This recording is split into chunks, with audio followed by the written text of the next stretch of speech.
It's time to unpause the pause button and definitely not roll back. It's time to ask those thoughtful questions so that you know how to truly serve these communities in these changing times. I'm Carolyn Parrs, communicator, coach, and host of Just Power, a podcast about creating a clean energy future without leaving anyone behind.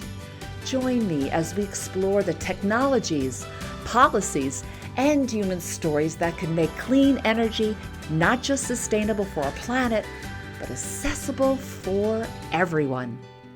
So here we are. I can't believe it. This is the last show of our second season of Just Power.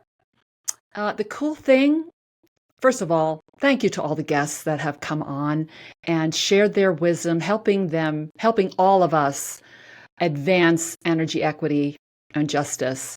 The cool thing about doing this podcast, for me personally, is that you meet some of the most remarkable people that are doing remarkable work in remarkable ways, more so than ever. So if you didn't have a chance to check out our last episode, which is number 11 in season 2, in this season, I did a compilation of a few of the voices that are continuing this extraordinary work that's being done in energy equity. Yes, we're saying the E word, right? And they're doing it no matter what. In this episode, they talk about what's really going on in our energy system, which is frankly a wake-up call. And a lot of people need a wake-up call. It's a great episode to share, right? So please check that out. Because the bottom line is this, right? Energy prices are going up. We know that. And meanwhile, the support for many communities is going down. Bad timing. We have an aging grid. We have an insatiable need for more energy with AI and data centers that are booming and being built everywhere. And all the while, tribal nations and low-income folks, communities of color are now more vulnerable than ever.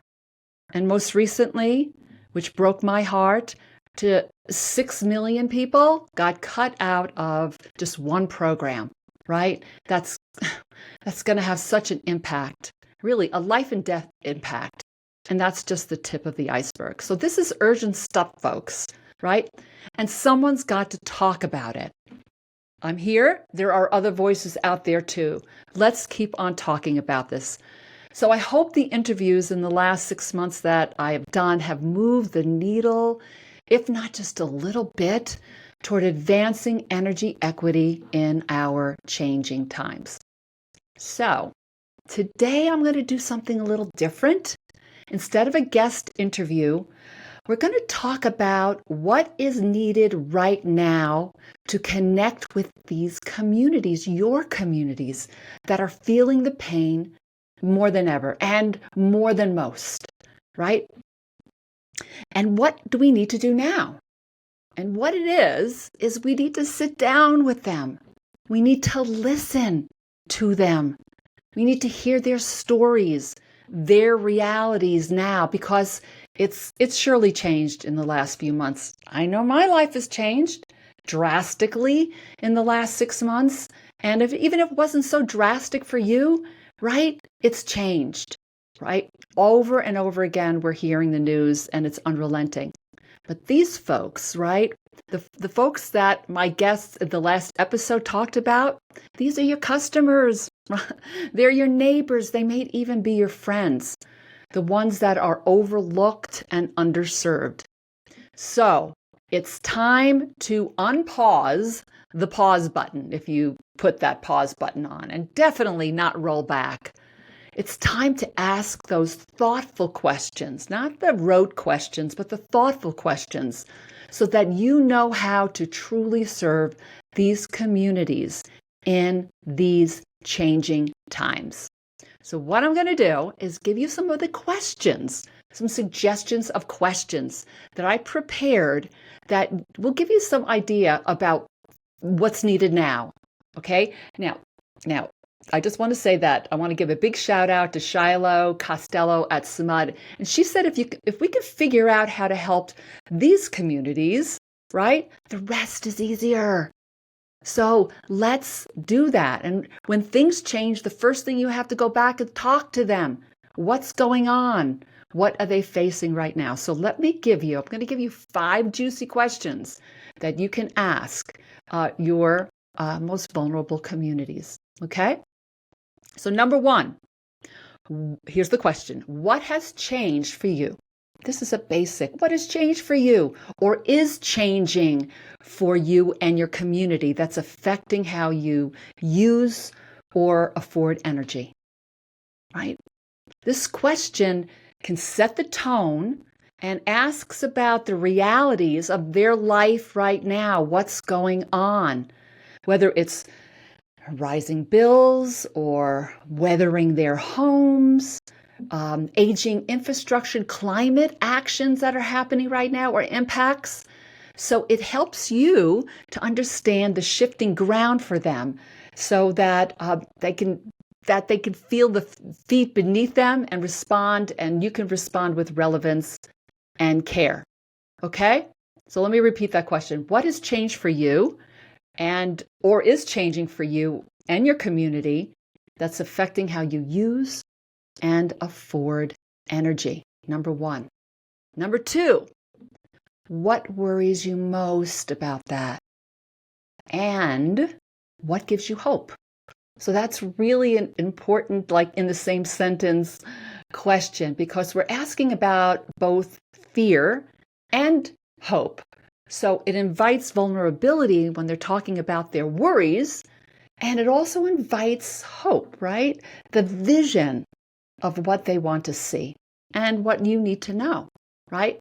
So you'll find out what's at stake for them emotionally and practically, and it'll open the door to co-creating solutions together that really matter. All right, so let me repeat that again. What worries you most about that, and what gives you hope? Okay, question number 3. What are you afraid we won't understand about your community? And what are you afraid we'll assume we understand, but we actually don't? How about that? This is a trust builder. What are you afraid that we won't understand about your community or what's going on for you? And what are you afraid we'll assume we understand, but actually don't? Okay? So this brings in humility. It acknowledges history that they may have had, whether they felt misunderstood or misrepresented, but it lets them know that they're being seen now. Okay? That they're being seen now. All right. Number 4. What small thing could we do now that would show you we're serious about showing up differently? How about that? What one small thing we can do now that would show you we're serious about showing up differently? Okay, so if you don't know this already, we're in a trust recession just across the board with all the fake news, that's going around, and what should we believe, what should we not believe? So trust is really low on the totem pole right now, and that's always one of the big things I hear when I work with energy companies is about building trust. This is a trust builder. Okay, so it's really important, not when you're building trust, not to just do it with words, but do it with actions. So this question shows the willingness to start small, to listen deeply, and to give people confidence that you're serious about this. All right? Okay. And now for the final question. Here we go. Number 5. What would make you feel like we're truly in this together? This is pure equity. This is what the heart of energy equity is, right? We're in this together, right? So this question moves from the transactional relationships that happen so often in the energy world to a transformational one that's grounded in mutual respect and long-term care. What would make you feel like we're truly in this together? These are bold questions, and I know they're not easy, but we live in really bold times. So it's time to roll up your sleeves, right, and ask them. So I'll put these questions in my show notes for you, so you'll have them. But I also want to say a word about how you ask them, okay? This is probably the most important part of everything, right, is how do you approach your community and how do you ask them, right? So first to say is that the questions are designed to show the human side of energy, which I think is a huge opportunity for energy companies.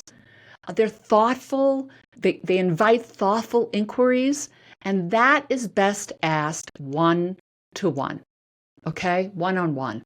You can do other kind of surveys, written surveys, and they're always good, but you're never going to get the kind of answers, the kind of truth, the real feelings underneath. So I know this firsthand because for over a decade, I worked with an energy company, and I didn't sign up for this originally, but this is what happened. I became this bridge between the energy company and the environmentalists, that group, right, that so often challenge them all the time in rate cases and other things over and over. So sometimes it was a contentious relationship. So in order to build trust, I would meet one-on-one with them, eyeball to eyeball, looking at them straight in the eye. And I'd ask these questions and just listen. Just listen. Be open. Come in curious. Try to learn their perspective, right? I didn't come in with an agenda.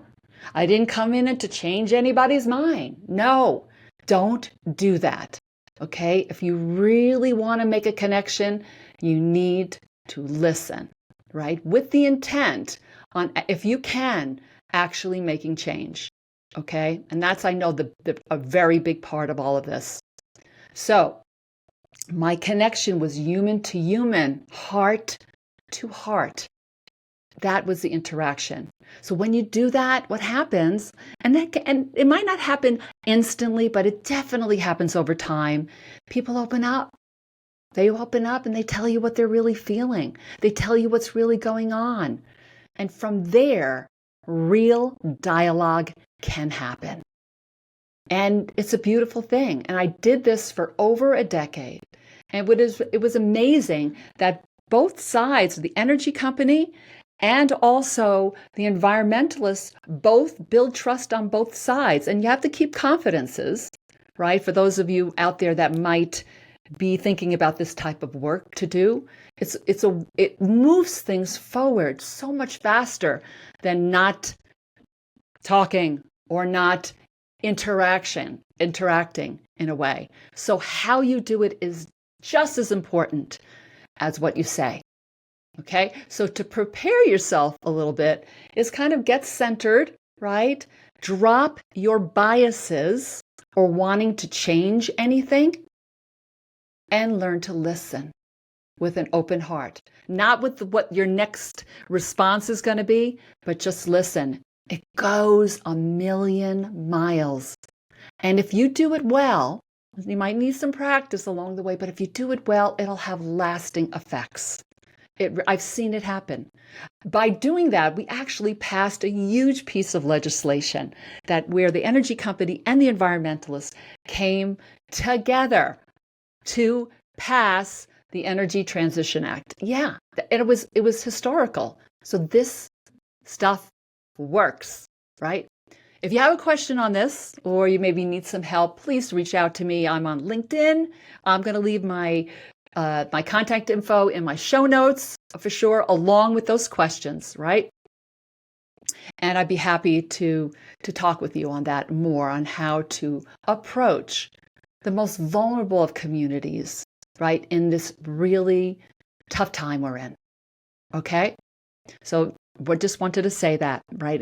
And so in closing, I just want to say, right, first of all, thank you for listening for 2 seasons. If you haven't, and Go back. There's some really good interviews, right? And I hope you take on this challenge that I've given you today to roll up your sleeves, right? Get into the neighborhood and really see where your customers are now. What's needed now? Because we're all in this together. Thank you for joining us.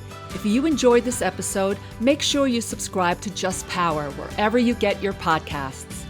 And if you really loved it, leave us a review and tell everyone you know about our podcast. It's going to take all of us to create a clean energy future that leaves no one behind.